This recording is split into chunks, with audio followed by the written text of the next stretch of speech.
Bon, eh bien, écoutez, bonjour, d'abord. J'inaugure, on va voir ce que ça donne. Bon, alors je vais vous emmener au XIIe siècle. Nous sommes d'accord? Donc, pour si vous situez, c'est la composition de la chanson de Roland, c'est les croisades, la première a eu lieu il y a peu, le conflit entre Louis le Gros et Henri Ier d'Angleterre, l'épidémie de lèpre, les cathares s'organisent en église et c'est la fondation de l'ordre des Templiers. Ça y est, vous... D'accord. Donc c'est tout ça, le début du XIIe siècle. Tout un bouillonnement qui voit un renouvellement social, bien sûr, qui s'accompagne d'un regain spirituel. Alors maintenant, je vais vous inviter, mesdames, à entrer dans la peau de 4 femmes du XIIe siècle. Vous allez être Dulcine, Sibylle, Ida ou Michtilde. Vous n'êtes plus... Vous êtes ces femmes-là du XIIe siècle, nous sommes d'accord? Alors on y va. Vous êtes des femmes spirituelles. Vous êtes veuves, en tout cas vous êtes seules, célibataires, bon, oui, comme moi. Et vous êtes confrontées à la surpopulation féminine de cette époque, parce que, comme beaucoup, vous désirez rentrer dans la vie religieuse. Mais les couvents sont pleins. Vous n'êtes pas la seule. Et puis vivre cloîtré, ça vous tente qu'à moitié. Donc, vous partez à la recherche d'une nouvelle forme de vie religieuse. Or, il se trouve qu'implanté dans le Nord, en Allemagne et en France, vous découvrez un mouvement chrétien original, les Béguines. C'est un mouvement créé vers 1123 à Liège et il correspond assez bien à votre idéologie. Donc c'est parti, vous cédez et vous décidez d'intégrer ce mouvement en marge de l'Église parce que justement, ce qui vous séduit, c'est qu'il incarne une nouvelle conscience du sacré où s'entremêlent féminité, art, perception aiguë du divin et une expérience inédite au monde. C'est un mouvement plein de surprises. Libres de toute tutelle paroissiale, les Béguines mènent une vie spirituelle très forte, mais ne font pas de vœu d'appartenance à aucun ordre religieux. Leur caractéristique, c'est l'absence de règles. Elles échappent à l'autorité du curé, de l'évêque, du pape, des ordres religieux reconnus. Les franciscains et les dominicains ont bien essayé de mettre la main dessus en prenant la direction spirituelle de leur mouvement, mais ça n'a pas marché. Refus. Elles ne sont pas cloîtrées, comme les moniales. Libres, elles gardent la liberté d'une action caritative. Bon, ne cherchez pas la mère supérieure, il n'y en a pas. Il y a juste une grande dame ou une grande maîtresse élue pour quelques années seulement. Chaque béguinage édicte ses propres lois, toujours modifiables, tout en faisant en sorte que chaque femme soit autonome. Rien n'est imposé, ni l'habillement, ni l'habitat. Les plus aisés vivent dans des petites maisonnettes regroupées en béguinage. Les plus pauvres rejoignent la maison communautaire. Fait exceptionnel, elles vivent en autogestion et restent laïques. Autonomes sur le plan social, économique, et ça c'est très important, elles le sont dans le domaine de la pensée. Ça c'est quelque chose de tout à fait particulier. Alors mesdames, comme vous allez parler la langue du peuple avec le bon François, vous allez avoir la possibilité d'être proche des populations à travers un travail social, le lavage, le repassage, fabrication de bougies, assistance aux malades, éducation des enfants, etc. Ce mouvement des Béguines, il séduit. Pourquoi? Car il transgresse les clivages des classes. il propose aux femmes d'exister en n'étant ni une épouse, ni une moniale, affranchie de toute domination masculine. En plus, leur piété est favorablement accueillie. Les béguines vont bénéficier de legs et de générosité fort importants. Et la littérature béguinale, alors là, elle va honorer non plus le latin, non, mais les langues vulgaires, celles des troubadours. C'est là que vous, mesdames, Dulcine, Ida, Sylbille et Michtilde, allez donner toute la mesure de votre intelligence, compétence et par là jouer un grand rôle dans ce mouvement. Comme vous faites partie, n'est-ce pas, des plus instruites, vous vous tournez naturellement vers la littérature, et pas seulement religieuse. Vous vous intéressez aussi à la grande poésie occitane, la poésie spirituelle arabo-musulmane, et vous vous ouvrez à travers l'écriture de plusieurs ouvrages à un authentique questionnement métaphysique. Ce qui vous motive avant tout, c'est de faire émerger du sens à ce que vous vivez intérieurement. Et vous allez très loin, car votre quête de sens, de justice et d'égalité va vous conduire à déconstruire le discours élaboré au sein de l'Église. Et pourquoi? Eh bien, tout simplement parce que ce discours de l'Église déclare que la mystique est de nature féminine et la théologie de nature masculine.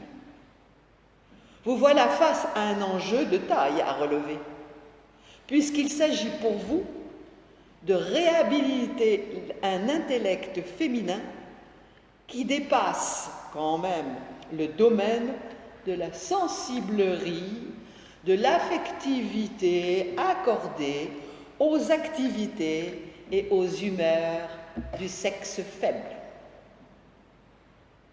Votre influence fondamentale peut être prédominante, vous exercez une véritable attraction sur vos contemporains.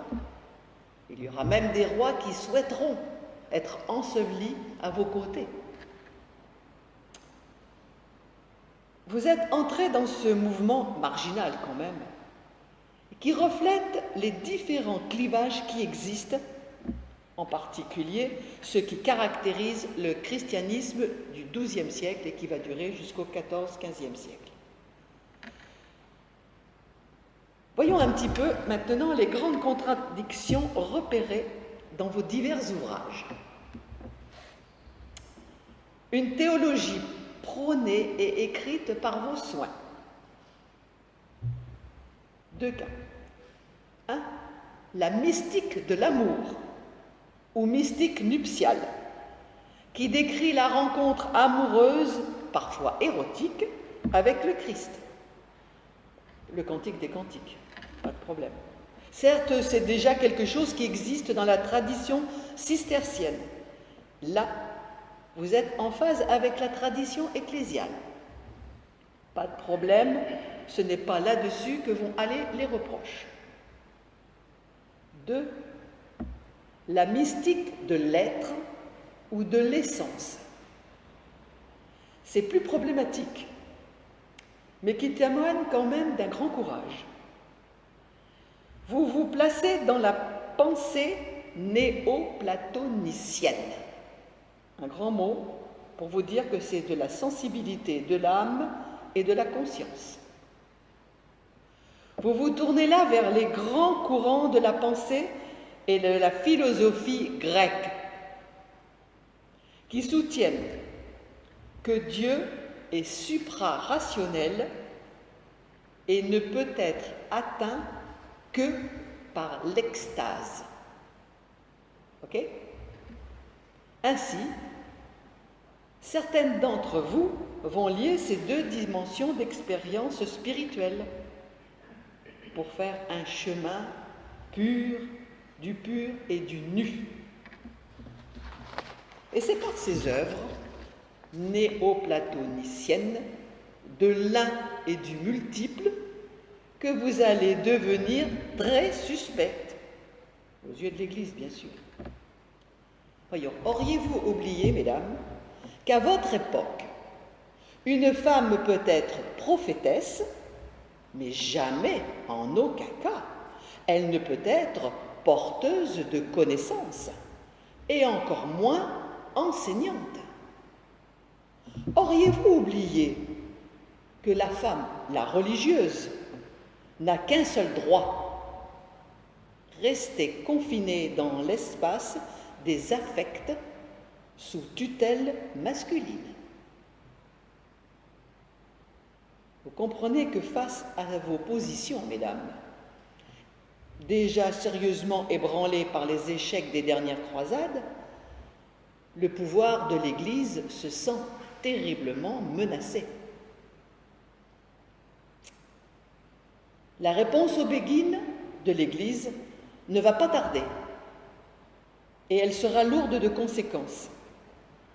Elle va conduire tout droit à un rétrécissement de l'horizon féminin pour le cantonner dans une spiritualité strictement affective, contemplative, christocentrique, avec pour seul genre littéraire l'imitation de Jésus-Christ, qui conduit à la mystique mariale, et avec Thérèse de Lisieux, on a l'exemple parfait. Vous avez appris que l'Église, vous savez, que l'Église latine, forte de ses richesses, corrompt à tout va, le clergé, les rois, les abbayes, et vous apprenez, en 1250, qu'elle se dote maintenant d'un office d'inquisition. Voilà un autre aspect qui a son importance. Vous résistez. Mais, sur ce fond de croisade et d'inquisition, les béguines que vous êtes se trouvent coincées au carrefour de multiples tensions qui règnent dans la chrétienté. Votre parole, elle dérange. Votre parole malmène le monopole ecclésiaste de la vérité, sans compter que votre organisme échappe complètement aux autorités masculines. Votre grande liberté inquiète. En 1139, plusieurs décrets du Concile de Latran s'élèvent contre vous, les femmes qui vivez sans règles monastiques. En 1233, l'inquisiteur Conrad de Marbourg vous dénonce au Concile de Mayence. Alors, c'est la répression et les bûchers sont ouverts.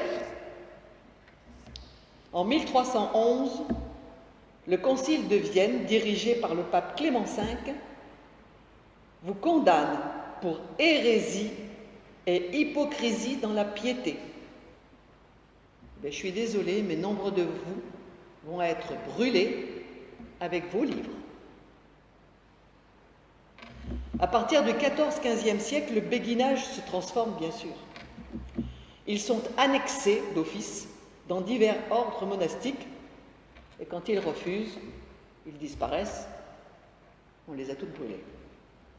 Ceux qui restent vont évoluer selon l'exigence religieuse et n'auront qu'un faible rapport avec la dynamique initiale. En 2 siècles, on peut dire que les béguines disparaissent peu à peu en Europe. Mais la répression contre les femmes ne va pas disparaître pour autant. L'Inquisition va prendre pour cible vos filles et vos petites filles de béguines, comme les sorcières de la Renaissance. Le feu des bûchers va s'amplifier au XVIe jusqu'au XVIIe siècle et causer la mort de plusieurs dizaines de milliers de femmes. Qu'en pense-t-on aujourd'hui? La pensée et le concret ne sont pas séparables de l'existence des hommes et des femmes. Deuxième chose, comme Begin, vous appartenez à cette moitié féminine de l'humanité qui, à travers toutes les religions et les cultures, essaie de construire un monde commun et plus juste pour tous. À vous de réfléchir. Comme femme du XIIe siècle. On est bien, au XXIe siècle. Super.